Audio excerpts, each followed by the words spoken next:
Selamat pagi Bapak Ibu Saudara yang saya kasih dalam Tuhan. Banyak dari kita pastinya sudah mengenal nama Mike Tyson. Dia adalah seorang petinju yang hebat, sangat tersohor seluruh dunia. Dan Mike Tyson memang kita kenal bukan karena keintelektualnya atau bahasanya atau kemampuan dia untuk berfilsafat. Namun ada satu kutipan yang sangat saya sukai dari Mike Tyson karena dia berkata seperti ini ya. Setiap orang punya rencana, yaitu untuk mengalahkan dia. Namun rencana itu pasti buyar ketika dia merasakan tinju pertama yang kena di mukanya. Nah, kita akan belajar hari ini bagaimana sebagai orang Kristen kita akan diperhadapkan dengan tinjunya Mike Tyson, dengan badai hebat yang dapat melanda dari hidup kita. Namun bagaimana kita dapat tetap setia berjalan di dalam Tuhan. Mari kita berdoa. Tuhan Allah Bapa kami bersyukur karena kami dapat mengandalkan Engkau lebih daripada segalanya. Kalau Tuhan Allah yang Maha Kuasa dan kami meyakini sepenuhnya Engkau peduli, Engkau mengasihi kami, Engkau menuntun hidup kami, Kamu ingin menguatkan kami ya Tuhan. Oleh karena itu kami buka diri kami, hati pikiran kami buka bagimu. Isilah Tuhan dengan firman-Mu, kebenaran-Mu Tuhan dapat menuntun hidup kami. Inilah doa kami, ajarlah kami, dalam nama Yesus Kristus kami berdoa. Amin. Kutipan tadi itu menjadi satu gambaran bagi kita ya. Karena kadang-kadang ketika kita sudah merasa semua baik-baik, kita akan menjalankan dengan baik-baik. Tapi terkadang kita akan menghadapi ujian-ujian di dalam kehidupan kita. Sebagaimana mungkin yang sedang SMP, SMA mengalami banyak ujian di akhir semester ini. Ini ada menentukan hasil pertumbuhan, hasil belajar kalau yang sedang ujian sekolah. Atau hasil pertumbuhan iman akan diuji untuk menentukan dan kita bisa mengevaluasi apakah pertumbuhan iman kita, perjalanan iman kita sudah cukup baik sesuai dengan firman Tuhan atau masih ada ruang untuk kita dapat memperbaiki. Nah, kebanyakan dari kita yang dilahirkan dalam keluarga Kristen merasa hidup sebagai orang Kristen itu gampang, mudah-mudah saja. Karena kita sudah dibiasakan dari sejak kecil setia ke gereja, setia melakukan dalam tanda kutip ritual-ritual keagamaan, dalam kita berdoa, dalam kita berbicara, udah seperti orang Kristen. Banyak dari kita juga yang beranggapan untuk menjadi pengikut Kristus, mudah saja yang penting kita percaya doa orang berdosa atau doa orang percaya, kita maju ke depan ketika ditantang mau percaya Yesus Kristus tidak. Kita mengikuti doa yang diucapkan oleh pendeta, saya sudah berdosa, saya menerima Yesus Kristus sebagai Tuhan Juru Selamat. Dan kemudian setelah melakukan itu diberikan diri dibaptis. Namun setelah melakukan semuanya itu kita hidup seperti hidup kita yang dulu. Banyak orang Kristen yang berasumsi seperti itu. Itu baru setengah atau baru sebagian dari mengikut Kristus. Tapi kita lihat mengikut Kristus jauh lebih luas karena dibutuhkan totalitas keberserahan hidup kita yang lama kepada Yesus Kristus. Atau bahkan sebaliknya, kita punya ketika kita sudah menjadi orang Kristen, kita punya pandangan kita sendiri. Menjadi orang Kristen hidupnya harus seperti ini, A, B, C, D, E, harus seperti itu ya. Tidak sesuai dengan firman Tuhan, tapi sesuai dengan pemikiran dirinya. Kita harus bisa menunjukkan ini, kita harus membuktikannya dengan ini, A, B, C, dan sebagainya. Kadang-kadang kita juga berasumsi seperti itu, sehingga kita membandingkan satu dengan yang lain, karena kita sudah bisa melakukan ini dan orang lain belum melakukan itu. Kadang-kadang kita menjadi mempertanyakan dan menghakimi apakah dia sudah orang Kristen atau tidak. Atau banyak dari kita mungkin bercermin melihat hidup kita dan membandingkan dengan yang lain yang kita rasa lebih buruk dan merasa saya sudah baik menjadi orang Kristen dan pengikut Kristus. Ya, saya tidak seburuk orang itu. Saya tidak melakukan kejahatan seperti itu. Saya tidak melakukan pembunuhan, saya tidak melakukan hal-hal tertentu. Jadi saya oke-oke saja. Dan saya merasa menjadi orang Kristen yang sudah baik. Kita ingat dari kutipan Mike Tyson tadi ya. Semua orang punya rencana. Bahwa saya akan mengalahkan Mike Tyson seperti ini, saya akan bergerak ke kanan kiri, maju mundur, membuat dia capai.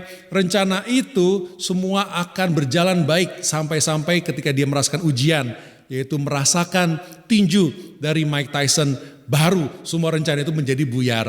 Nah, kita melihat hari-hari ini kita bisa menganggap suasana kita harus melakukan penyesuaian, melakukan normalitas baru, new normal, PSBB, dan lain sebagainya akibat dari pandemi yang sedang terjadi dari COVID-19 ini. Kita merasa itu seperti badai yang melanda tiba-tiba tidak tahu datang dari mana, atau kita juga bahkan menganggap itu sama sakitnya, sama susahnya dengan kita menghadapi tinju dari Mike Tyson.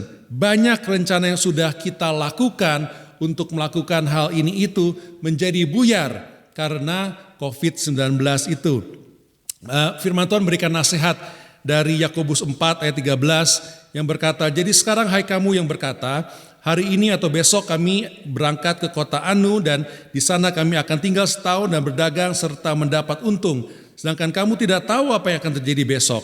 Apakah arti hidupmu? Hidupmu itu sama seperti uap yang sebentar saja kelihatan lalu lenyap. Memang benar di dunia ini tidak ada yang kekal selain Tuhan kita Yesus Kristus, dan Tuhan Allah kita telah menyatakan diri kepada kita sehingga kita percaya dalam hati dan kita sudah mengaku dengan mulut yang berasal sungguh-sungguh dari iman kita dalam hati bahwa Yesus Kristus adalah juru selamat kita sudah berubah sebagai ciptaan baru di dalam Tuhan. Kita dapat mengandalkan pengampunan dan keselamatan di dalam Yesus Kristus yang menjaminkan kita memiliki hidup yang kekal bersamanya. Hanya itu saja yang dapat kita andalkan karena hanya itu yang kekal. Kita akan melihat dari nats kita pada pagi hari ini yang kita ambil dari Matius 8. Kita akan melihatnya mulai dari ayat yang ke-8 sampai dengan ayat yang ke-27. Namun sebelum kita baca firman Tuhan, ada pertanyaan yang ingin saya tanyakan untuk kita renungkan sambil kita baca ya. Sebagai pengikut Kristus, murid seperti apakah kita identifikasikan diri kita dengan apa yang kita baca. Mari kita buka firman Tuhan dari Matius 8, kita mulai dari ayat 18. Ketika Yesus melihat orang banyak mengelilinginya, ia menyuruh bertolak ke seberang. Lalu datanglah seorang ahli Taurat dan berkata kepadanya, Guru, aku akan mengikut engkau kemana saja engkau pergi. Yesus berkata kepadanya, serigala mempunyai liang dan burung mempunyai sarang, tetapi anak manusia tidak mempunyai tempat untuk meletakkan kepalanya.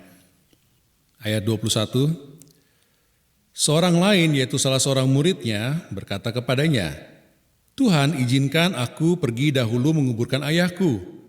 Tetapi Yesus berkata kepadanya, ikutlah aku dan biarlah orang mati menguburkan orang-orang mati mereka. Ayat 23, lalu Yesus naik ke dalam perahu dan murid-muridnya pun mengikutnya. Sekonyong-konyong mengamuklah angin ribut di danau itu, sehingga perahu itu ditimbus gelombang. Tapi Yesus tidur. Maka datanglah murid-muridnya membangunkan dia, katanya, Tuhan, tolonglah, kita binasa. Ia berkata kepada mereka, mengapa kamu takut, kamu yang kurang percaya? Lalu bangunlah Yesus menghardik angin dan danau itu. Maka danau itu menjadi teduh sekali. Dan heranlah orang-orang itu katanya, orang apakah dia ini? Sehingga angin dan danau pun taat kepadanya. Bapak Ibu Saudara, satu nats yang mungkin kita sudah sering mendengar cerita ini dan membaca ayat-ayat ini, namun suatu nats yang sangat luar biasa, yang sangat mendalam, yang dapat kita gali. Bapak Ibu Saudara, kita dapat belajar dua hal besar tentang dari nats ini, dan kita dapat belajar bagaimana kita sebagai pengikut Kristus perlu melakukan apa yang Tuhan ajarkan, firman Tuhan ajarkan di dalam nats ini. Yang pertama yang akan kita pelajari adalah yaitu prioritas hidup untuk mengikut Yesus sepenuhnya lebih utama daripada ikatan keduniawian kita. Kita melihat di dalam bagian yang pertama ini ada 3 jenis pengikut Kristus, yaitu ada pengikut yang ikut-ikutan, ada orang yang terlalu semangat sampai konyol, ada orang yang memiliki setengah-setengah dalam komitmen mengikut Kristus. Kita lihat tipe yang pertama.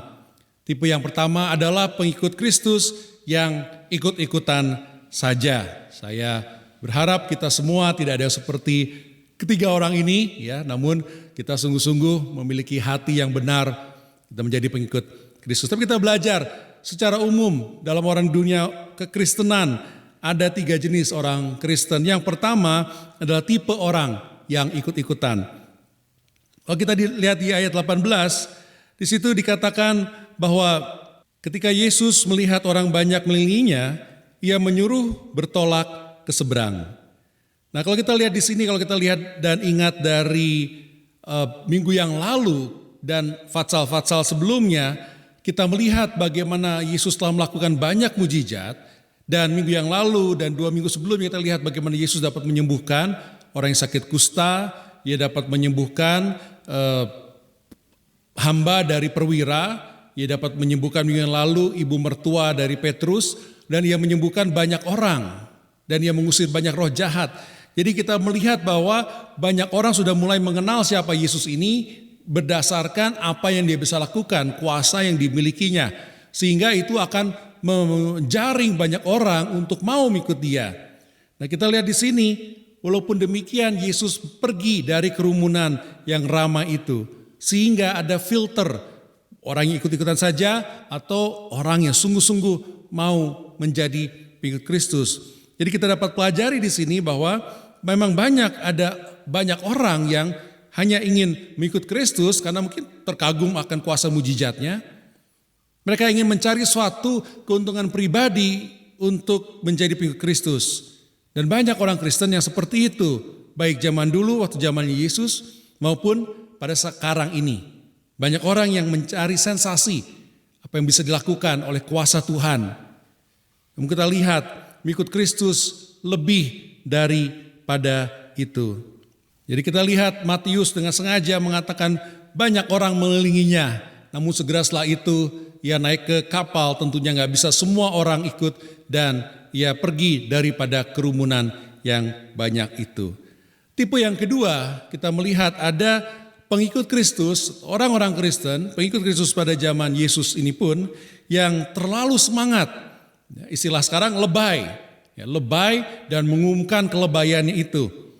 Karena kalau kita lihat di ayat 19 dan di ayat 20, ada seorang ahli Taurat yang datang kepadanya. Ya, saya bacakan. Lalu datanglah seorang ahli Taurat dan berkata kepadanya, "Guru, aku akan mengikut engkau, kemana saja engkau pergi." Jadi seorang ahli Taurat datang kepada Yesus, entah dia tulus, entah dia pura-pura, entah dia menyindir. Dia berkata, "Guru, aku akan mengikut engkau, kemana saja engkau pergi." Ini adalah tipe-tipe orang-orang yang terlalu bersemangat.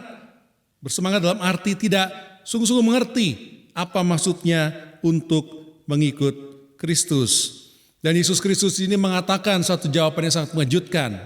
Dan kita dapat mempelajari di sini bahwa untuk mengikut Kristus kita perlu dinamis, kita perlu memiliki mobilitas dan fleksibel.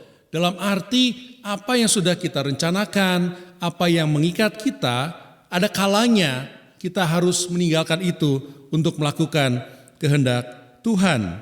Karena di dalam ayat yang ke-20 Yesus berkata, "Serigala mempunyai liang dan burung mempunyai sarang, tapi anak manusia tidak mempunyai tempat untuk meletakkan kepalanya."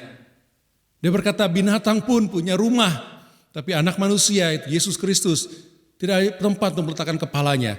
Karena ada misi yang lebih besar yang harus dilakukan olehnya. Ahli Taurat itu pasti kaget. Murid-murid yang ada di kelilingnya pasti kaget. Karena banyak orang yang ikut tadi, mau mencari sensasi, mau mendapat keuntungan pribadi. Namun ketika Yesus berkata, tidak ada tempat meletakkan kepalanya dan sebagai pengikut Kristus harus juga demikian, banyak orang yang pasti kaget. Ekspektasi dari seorang ahli Taurat itu buyar, bubar jalan. Dia menjadi berpikir kembali. Memang di Alkitab tidak mencatat apakah dia menjadi pengikut Kristus atau tidak. Tapi di sini kita lihat jawabannya sangat mengejutkan.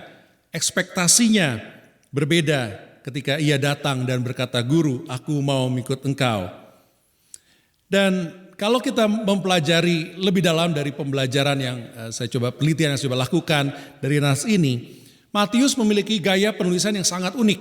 Setiap kali orang memanggil Yesus sebagai guru, sebetulnya Matius sedang menunjukkan bahwa orang itu tidak sungguh-sungguh percaya kepada Yesus. Karena guru memang benar, itu adalah gelar daripada Yesus Kristus, guru agung. Tetapi ketika orang memanggil di dalam kitab Matius, ketika orang memanggil Yesus Kristus guru, itu berarti pemahamannya kurang utuh. Matius ingin menggambarkan bahwa Yesus bukan hanya sekedar guru biasa yang mengajar saja. Namun Yesus adalah sungguh-sungguh Tuhan, Raja yang dapat dan harus diikuti setiap perintah dan arahan daripadanya. Sehingga ada petunjuk di sini yang dituliskan oleh Matius yang mungkin mengalami hal kejadian yang kita baca tadi.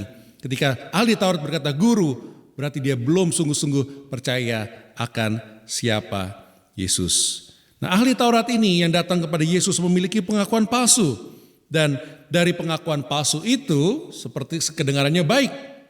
Aku mau ikut engkau, kemanapun aku pergi, aku mau ikut ke daerah ini, aku mau ikut untuk mission trip itu, atau mau ikut untuk pelayanan ini, aku mau ikut untuk ABC apapun dan kemanapun. Yesus engkau pergi, aku mau ikut. Sebuah pengakuan untuk pamer. Tetapi jawaban Yesus di ayat yang ke-20 pasti mengejutkan si pengikut palsu tersebut. Nah, Bapak Ibu Saudara, di dalam hidup kita ada nilai-nilai keduniawian yang kadang-kadang kita mau capai. Ada nilai keduniawian yang kita mau kejar, namun kita tahu bahwa itu bukanlah nilai yang baik, nilai yang benar. Kalau di dalam Amerika Serikat itu ada istilahnya the American Dream, yaitu bagaimana orang pengen bisa bekerja keras supaya bisa bermain keras, ya kerja keras supaya bisa main yang enak, main yang sepuas-puasnya, dan orang ingin sekali untuk pensiun dini, tapi pensiunnya baik pensiun dini maupun pensiun dengan banyak uang sehingga bisa menikmati hidup. Itu adalah impian yang dibangun di dalam kebudayaan Barat, di mana kita mendapatkan penghargaan yang selayaknya dengan kerja keras yang kita lakukan supaya bisa menabung pensiun dini dan menikmati hidup semau-mau kita. Itulah American Dream. Namun semua yang sudah diandalkan oleh sistem dunia sekarang menjadi buyar.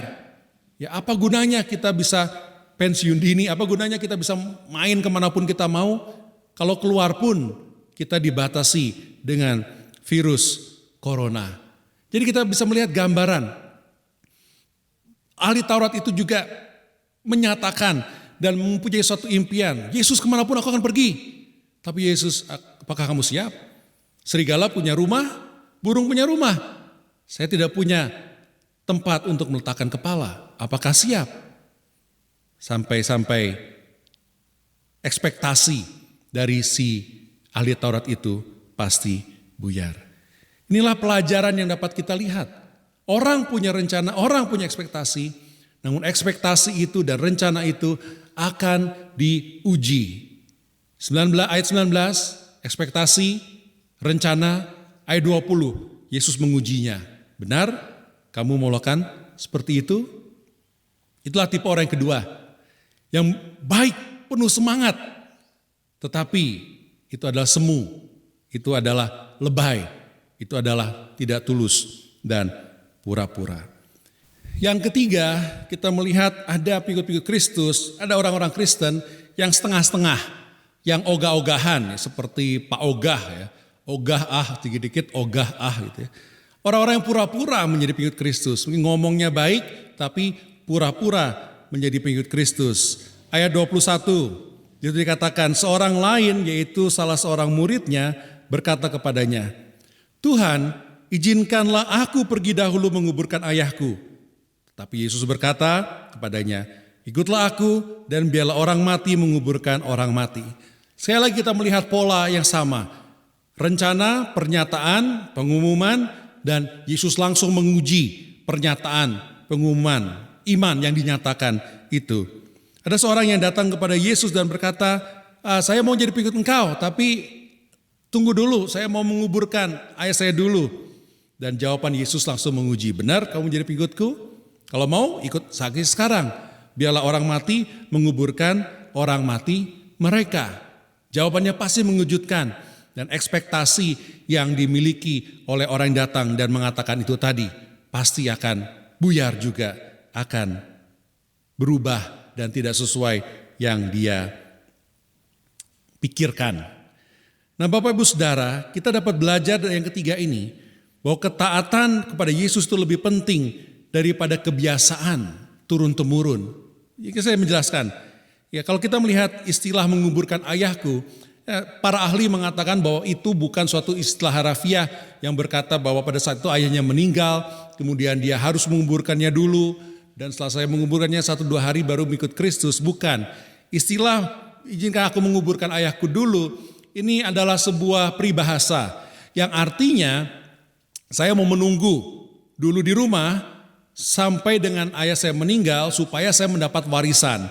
Dan setelah saya mendapat warisan, saya bebas, saya akan mengikut engkau. Itu yang dimaksudkan di sini. Jadi ini adalah sebuah pernyataan dari pengikut Kristus, atau kalau istilah sekarang orang Kristen, orang yang mengaku Kristen, yang mungkin mirip seperti yang orang mengejar American Dream tadi. Tunggu saya pensiun dini, bebas, saya akan melayani engkau, saya akan mengikut engkau. Kira-kira kita bisa dapat bayangannya seperti itu. Nah, jadi bisa juga diartikan di sini ada banyak kebiasaan-kebiasaan seperti mengubur dan bagaimana upacara-upacara ini memang yang menghambat kita untuk menjadi pengikut Kristus. Saya ingat beberapa tahun yang lalu, sudah cukup lama, ada salah satu anggota keluarga yang meninggal dunia. Dan karena kita keluarga ya pasti harus datang. Dan waktu itu karena anggota keluarga itu juga dan keluarga kami ada beberapa yang memang masih mengikuti tradisi-tradisi dan mereka coba hitung-hitungan tanggal berapa yang baik untuk menguburkan salah satu anggota keluarganya yang meninggal itu.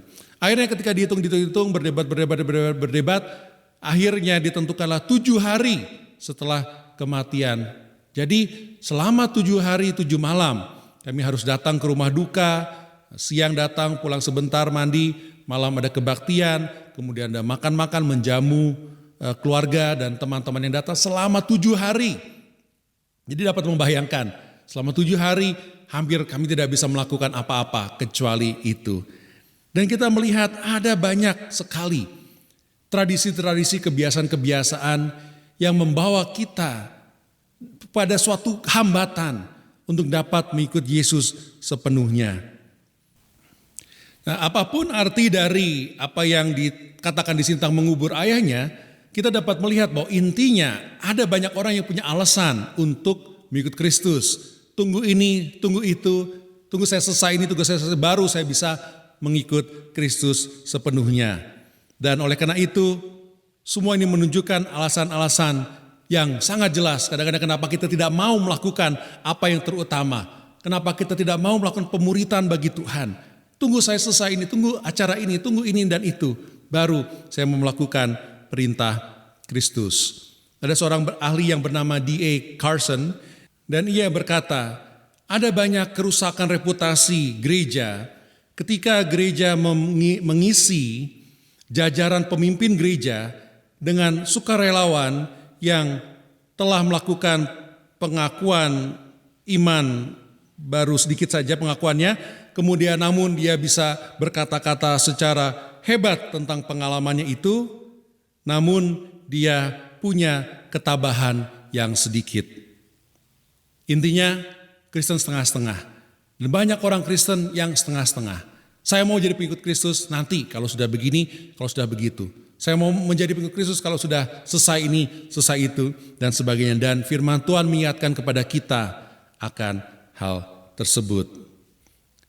Apapun tipe orang Kristen, ya, saya rasa kita semua pasti pernah mengalami fase-fase ini.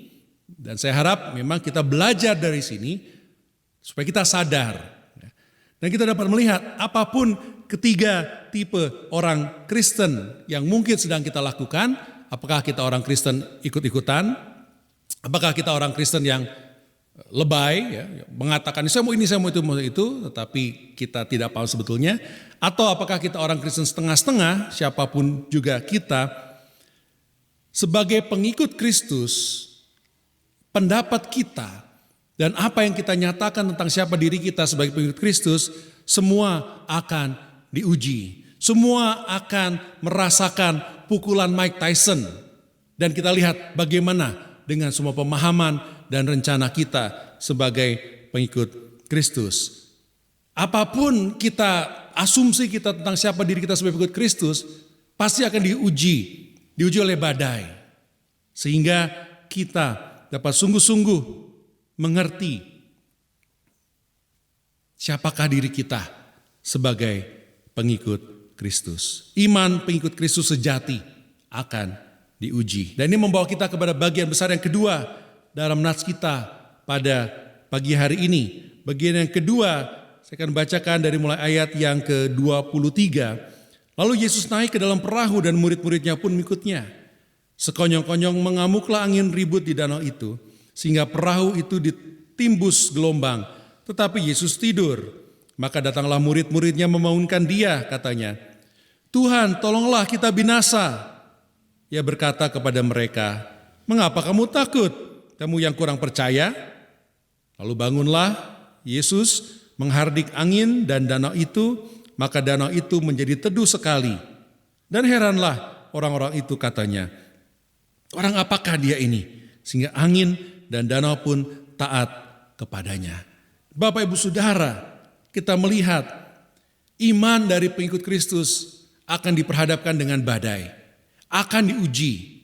Kita sudah melihat 3 kali orang yang datang dan mengaku diri sebagai pengikut Kristus diuji, dibongkar pemahamannya oleh Yesus. Dan di sini setelah filternya semakin lama semakin kecil dan orang-orang yang sungguh-sungguh merasakan dan mengatakan dia menjadi pengikut Kristus dan sudah ikut ke dalam perahu di mana Yesus berada, kembali diuji oleh Yesus ketika mereka harus menghadapi badai.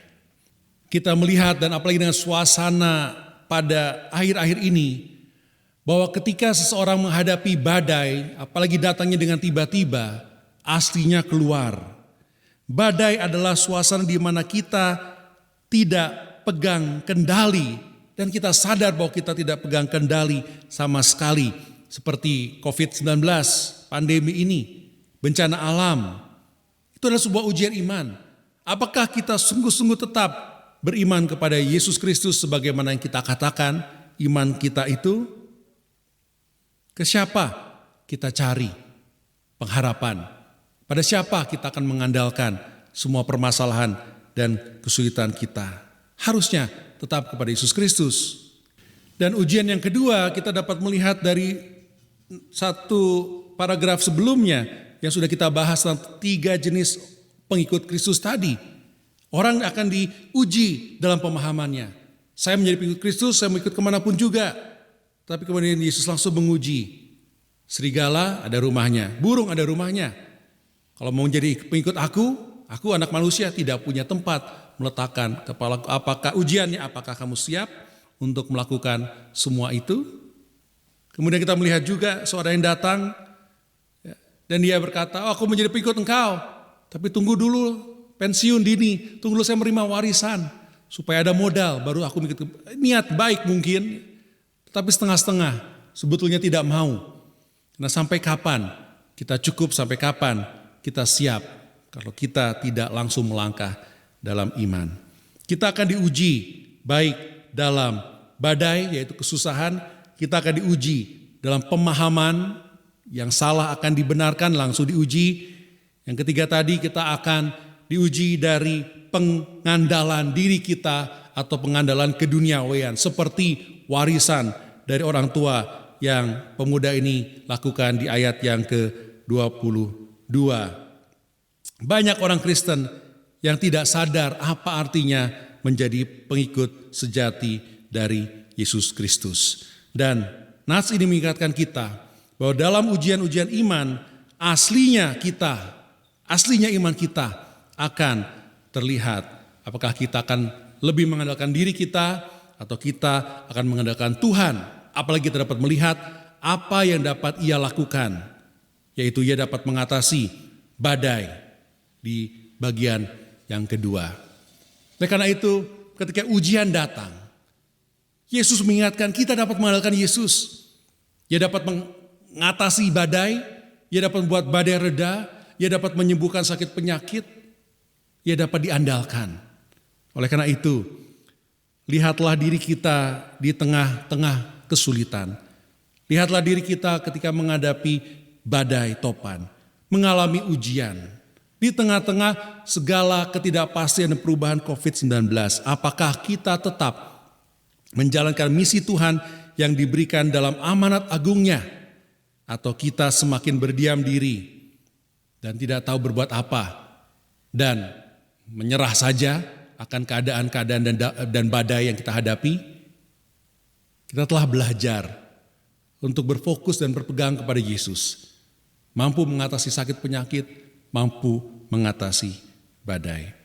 Beberapa tahun yang lalu ada kecelakaan pesawat terbang dengan kode penerbangan 401 di Amerika Serikat. Waktu itu ceritanya pesawat itu sudah dekat dengan bandara dan dia hendak mendarat. Dan ketika dia hendak mendarat, pilot memencet roda supaya turun, namun ada lampu yang menyala bahwa roda itu gagal untuk dibuka. Kemudian kopilot dan juga insinyur penerbangan yang ada di dalam kokpit itu mencoba melihat apakah ini lampunya yang rusak atau rodanya, kan tidak mungkin mereka bisa melihat apakah rodanya sudah turun atau tidak. Kemudian si insinyur penerbangan ini berpikir, wah ini harus diperbaiki lampunya, saya akan usaha dulu, sehingga pilot akhirnya berputar balik. Dan dia mencoba untuk mencabut lampu itu dan kemudian memperbaikinya dan memasang lagi, tapi waktu mau mencabutnya tidak bisa dicabut. Jadi dia paksa-paksa tapi tidak bisa. Kemudian kopilotnya juga akhirnya udah saya coba bantu. Diputer-puter, dicoba-coba dicungkil tapi tidak bisa dicabut. Dan akhirnya pilotnya pun melihat ke belakang dan dia menoleh dan dia mau memberikan instruksi, ini yang harus dilakukan, ini yang harus dilakukan. Sampai-sampai mereka sibuk dengan lampu indikator itu, mereka lupa bahwa pesawatnya makin lama makin turun sampai mereka jatuh ke dalam rawa-rawa yang ada di dekat itu. Ada banyak korban yang akhirnya meninggal dunia akibat itu. Dan kalau kita lihat, seharusnya tugas utama dari pilot dan juga fungsi dari pesawat terbang adalah untuk tetap di udara. Memang lampu adalah indikator, tetapi yang terutama bukanlah memperbaiki hal yang kecil seperti lampu, tetapi yang terutama adalah bagaimana pesawat tetap di udara. Dan hikmatnya dapat kita pelajari seringkali dalam kehidupan kita mencemaskan hal-hal kecil. Dan seringkali dalam hidup kita membuat hal-hal yang tidak prinsip menjadi prinsip yang besar. Sehingga terjadi konflik, sehingga terjadi kecemasan. Ada hal-hal yang tidak dapat kita kendalikan, kita menjadi cemas. Bagaimana kalau ini terjadi, kalau itu terjadi. Sehingga kadang-kadang kita pun lupa untuk fokus kepada yang terutama, yaitu tetap menjalankan tugas tanggung jawab kita sebagai pengikut Kristus. Karena saya yakin Bapak Ibu Saudara, kita semua adalah pengikut Kristus sejati. Bukan yang setengah-setengah, bukan yang lebay, bukan yang ikut-ikutan. Tetapi kita pengikut Yesus sejati, oleh karena itu kita perlu menjadikan yang terutama-utama. Sehingga fokus kita kepada Yesus Kristus. Dan fokus kita bukan kepada pengandalan keduniawian kita. Fokus kita bukan kepada asal ngomong saja, saya mau ikut kemana saja. Fokus kita bukan hanya ikut-ikutan, tetapi sungguh-sungguh fokus bahwa Yesus Kristus adalah juru selamat, sudah menebus kita, dan sekarang adalah Tuhan, Raja, pengatur hidup kita. Walaupun kita punya kesibukan, selalu ada waktu untuk berhenti dari kesibukan kita dan kita melakukan kehendak Tuhan, menjadi saksi Tuhan, melakukan amanat agung Tuhan. Kita bisa sibuk melakukan rencana ini, rencana itu, rencana apapun juga. Namun kita tidak boleh terlalu sibuk untuk menolong orang lain bertumbuh di dalam Tuhan. Untuk menolong orang lain mengenal bahwa Yesus Kristus adalah Tuhan dan Juru Selamat. Karena itu adalah tugas utama kita, yang terutama dalam hidup kita sebagai orang Kristen. Baik masing-masing maupun sebagai gereja. Kita sebagai gereja, kita sebagai pengikut Kristus, kita seringkali punya rencana. Ini yang mau saya lakukan sebagai orang Kristen, saya mau lakukan A, B, C, D, E. Tapi apa yang akan kita lakukan ketika kita kena tinju Mike Tyson di muka kita? Semua rencana bisa buyar. Dan kita sedang mengalami badai atau kepalan tinjuan sekarang ini, yaitu ketika COVID-19 terjadi. Apakah kita akan menerima dan terus berharap kepada Tuhan sehingga kita bisa menyesuaikan untuk tetap menjalankan misi Tuhan yang sudah diberikan kepada kita, tetap menjadi gereja, baik masing-masing sebagai gereja maupun bersama-sama sebagai gereja, kita tetap mau memancarkan kemuliaan Tuhan dengan cara kita menjadi murid Kristus yang taat untuk memuridkan segala bangsa, baik offline maupun online, baik kita pergi atau kita telepon, apakah kita akan tetap setia, fokus pada yang utama, atau kita sibuk pada hal-hal yang tidak dapat kita andalkan. Mari Bapak Ibu Saudara, kita fokus bukan kepada kapan kita dapat kembali seperti dahulu kala sebelum pandemi ini terjadi. Kapan kita bisa berkegiatan lagi seperti biasa di gereja kita atau di sekolah kita atau di tempat kerja kita. Atau kapan kita bisa jalan-jalan kembali seperti dulu di mal-mal ataupun pergi keluar kota dan berlibur, bukan seperti itu.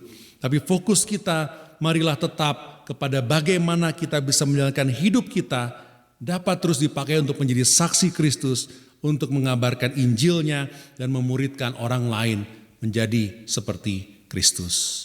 Itulah ciri dari pengikut Kristus yang sejati. Apapun badai pencobaan yang hadapi, tetap mengandalkan dan ikut Tuhan. Mari kita berdoa.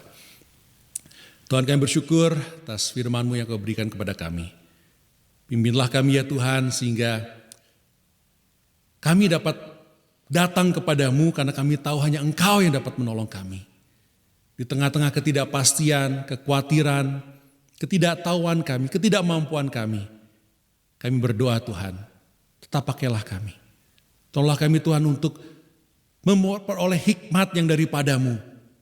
Tetap menjalankan visi misi yang Kau berikan kepada kami. Kami ingin Tuhan tetap melakukan pemuritan Tuhan. Kami tetap mau melakukan penginjilan ya Tuhan. Kami tetap mau melayani-Mu Tuhan. Walaupun ada pembatasan-pembatasan.